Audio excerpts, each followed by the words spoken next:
In September 2024, the United Nations General Assembly adopted the Pact for the Future to reform the international order.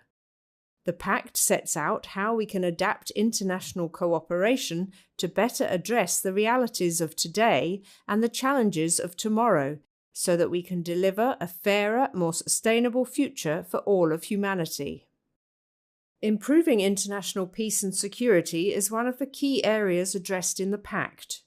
As Austria's permanent representative to the United Nations in New York, Ambassador Alexander Marschik played a key role in the negotiations on Security Council reform leading up to the Summit of the Future. One of the key elements, and also I think one of the more positive elements of the Pact, is the chapter on peace operations. The way that the UN is going to really do an intense review on how it implements or manages its peace operations.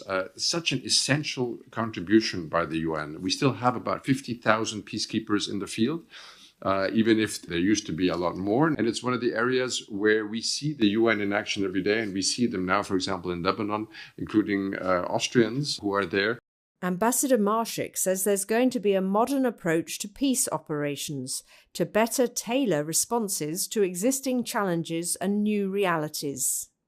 The UN is going to really work very closely together also with regional organizations and put together like a menu for all the various different types of situations, conflicts, crises, etc., that it will be working in partnership with other organizations to make tailor-made specific operations for every situation there is. And I think that's a very, very modern approach, one that we've called for many, many members at the UN. And I think this is going to be a very interesting thing to look at and to observe. By adopting the Pact, countries have shown a commitment to an international system with the United Nations at its core. For all of us, international law, human rights, rule of law is very key because it's more or less at the foundation of all our work. And that also is streamlined throughout the Pact. We would have liked to see even more ambitious chapters devoted to that. But it is now in every single part of the Pact. And I think there also this commitment to the normativity of our international system also is there, which I think is also key. The Pact for the Future includes the most progressive and concrete commitment to Security Council reform since the 1960s. There are plans to improve its effectiveness, including by redressing the historical underrepresentation of Africa. Austria was asked to co-chair the intergovernmental negotiations on Security Council reform in the run-up to the summit, alongside Kuwait. Why Austria? Well, I think Austria has a certain tradition in the multilateral area, a certain recognition that we are a country that invests heavily in multilateral diplomacy and tries to also support the UN as much as possible. I think we are credible in that. I think we have a long tradition of initiatives in the UN. We are here in Vienna in the UN. I think also our tradition of trying to build bridges between different positions, especially in the area of Security Council reform, where you have incredibly entrenched positions and where it is sometimes very difficult to move anyone anywhere. The negotiations were tough, but Ambassador Marschik says they found a way to move things forward. Obviously, in multilateral diplomacy, you can only get progress if everyone moves a little bit from their position.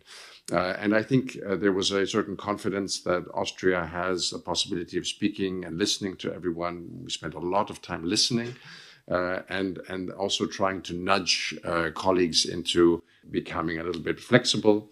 And maybe also some of the Wiener Schmäh also sometimes is necessary in the negotiations in order to move things forward. But in general, I think it is a question of finding co-chairs that the group accepts as being fair, honest, and not having an individual hidden agenda. We don't. We just want one thing. We want the Security Council to be better. So is the Security Council any good now? I think it's fair to really criticize the Security Council and that we see it's failing every day. But at the same time, we should not forget that there is a lot that the Council gets done, even though it does not perform at all in some instances. There are, even at this very difficult moment between the major powers, roughly the last 3 years, around 50 resolutions adopted each year. In 1959, the Security Council met only 5 times and adopted 1 resolution throughout the whole year. That was the bad Cold War. At the moment, the Council is operating. So we can be very critical, we can be very dissatisfied, but the Council is still performing. And as I said before, 50,000 UN soldiers, UN peacekeepers are in the field. The peacekeepers in situ, in these situations, make very important contributions to stability in those places. So yes, Security Council doesn't deliver, can be made better, but it's not all bad. The statements by Ambassador Marschik were recorded at the discussion panel, the UN Summit of the Future, Main Takeaways and Practical Aspects to Reinvigorate Multilateralism. The event took place on the 3rd of October 2024 at the Vienna International Centre and was organised by the UN Information Service Vienna in cooperation with the Austrian Institute for International Affairs.